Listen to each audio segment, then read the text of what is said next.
ലോകം മുഴുവൻ സംഘർഷ മേഖലയാക്കാൻ ഒരുങ്ങുകയാണോ അമേരിക്ക? ഗസയിൽ ഇസ്രായേലിനെ ആയുധങ്ങളുമായി ഇറക്കിവിടുന്നത് അമേരിക്കയാണ്. റഷ്യ യുക്രൈൻ യുദ്ധത്തിലും യുക്രൈനൊപ്പം അമേരിക്കയുണ്ട്. ഇറാനുമായും അമേരിക്ക സംഘർഷത്തിലാണ്. ഹൂതികൾക്കെതിരെ യമനിൽ നേരിട്ട് ആക്രമണം നടത്തിയിരിക്കുന്നു അമേരിക്ക. ഇപ്പോഴിതാ ഉത്തര കൊറിയയുമായും കൂട്ടിമുട്ടാൻ ഒരുങ്ങുന്നു അമേരിക്ക.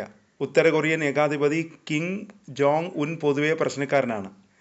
ആ കിമ്മിനെ പ്രകോപിപ്പിച്ച് ഇളക്കാനുള്ള ശ്രമം അമേരിക്ക നടത്തുകയാണിപ്പോൾ. ദക്ഷിണ കൊറിയയുമായി ചേർന്ന് നടത്തുന്ന മിലിറ്ററി ഡ്രില്ലാണ് കിമ്മിനെ പ്രകോപിപ്പിച്ചിരിക്കുന്നത്. ഡ്രില്ലിൻ്റെ ഭാഗമായി B-18 ബോംബർ വിമാനം ഉൾപ്പെടെ വിന്യസിച്ചിരിക്കുകയാണ് US-ൻ്റെ നീക്കത്തിനെതിരെ കടുത്ത വിമർശനമാണ് ഉത്തര കൊറിയ ഉയർത്തിയത്. ഉത്തര കൊറിയ ഈ നീക്കത്തെ തുറന്ന ഭീഷണി എന്നാണ് വിശേഷിപ്പിച്ചത്. അശ്രദ്ധമായ പൊള്ളത്തരം എന്നും ശക്തമായ ഭാഷയിൽ പ്രതികരിച്ചിരിക്കുകയാണ് ഉത്തര കൊറിയ.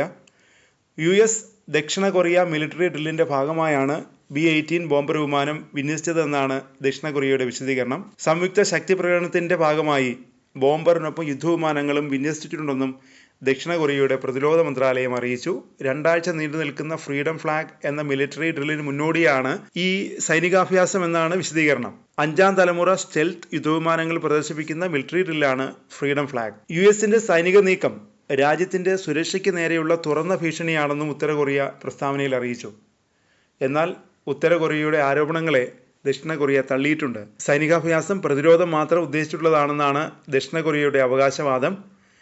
2 ആഴ്ചത്തെ സംയുക്ത സൈനികാഭ്യാസവും തുടങ്ങുമെന്നും ദക്ഷിണ കൊറിയ വ്യക്തമാക്കി. ഫ്രീഡം ഫ്ലാഗ് എന്ന ഈ സൈനികാഭ്യാസത്തിൽ 5ാം തലമുറ സ്റ്റെൽത്ത് ഫൈറ്റർ ജെറ്റുകൾ പ്രദർശിപ്പിക്കുമെന്നും ദക്ഷിണ കൊറിയ അറിയിച്ചു. US-ഉം ഉത്തര കൊറിയയും തമ്മിലുള്ള സംഘർഷം വർദ്ധിക്കാനാണ് സാധ്യത. കഴിഞ്ഞ കുറച്ച് മാസങ്ങളായി ഉത്തര കൊറിയ മിസൈൽ പരീക്ഷണം ശക്തമാക്കിയിട്ടുണ്ട്. രാജ്യത്തെ ആണവശക്തിയെ ആധുനികവൽക്കരിക്കുന്നതിൻ്റെ ഭാഗമായാണ് കിം മിസൈൽ പരീക്ഷണം തീവ്രമാക്കി മുന്നോട്ട് പോകുന്നത്. സമാന്തരമായി യുക്രൈൻ യുദ്ധത്തിൽ റഷ്യയ്ക്കുള്ള സൈനിക പിന്തുണയും ഉത്തര കൊറിയ വർദ്ധിപ്പിച്ചിട്ടുണ്ട്.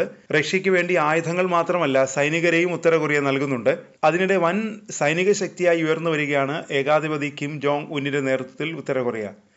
റഷ്യയുമായുള്ള സൗഹൃദം ഉത്തര കൊറിയയുടെ കരുത്താണ്. യുക്രൈൻ യുദ്ധത്തിൽ ഉത്തര കൊറിയയുടെ സൈനികർ നേരിട്ട് പങ്കെടുക്കുന്നതും ഇക്കാരണത്താലാണ്. സൈന്യത്തിൽ ശക്തമായി മുന്നോട്ട് പോവുകയാണ് കിം ജോങ് ഉൻ. ഉത്തര കൊറിയ ഏറ്റവും വലിയ യുദ്ധക്കപ്പൽ നിർമ്മിക്കാൻ ഒരുങ്ങുന്നു എന്ന റിപ്പോർട്ടും പുറത്തു വരുന്നു. ബഹുമുഖ നാവിക പ്രവർത്തനങ്ങൾക്കായി രൂപകൽപ്പന ചെയ്തതാണ് കപ്പൽ. നൂതന മിസൈൽ സംവിധാനങ്ങൾ ഉൾക്കൊള്ളുന്ന ഗൈഡഡ് മിസൈൽ ഫ്രിഗേറ്റ് ആയിരിക്കും ഈ കപ്പലെന്നാണ് റിപ്പോർട്ട്. ഉപഗ്രഹ ചിത്രങ്ങൾ വിശകലനം ചെയ്താണ് ഈ നിഗമനം. ഉത്തര കൊറിയയുടെ നാവികസേനയുടെ ഭാഗമായ ഏതൊരു യുദ്ധക്കപ്പലിനേക്കാളും ഇരട്ടി വലിപ്പം ഈ യുദ്ധക്കപ്പലിനുണ്ടെന്നാണ് മാധ്യമ റിപ്പോർട്ടുകൾ പറയുന്നത്.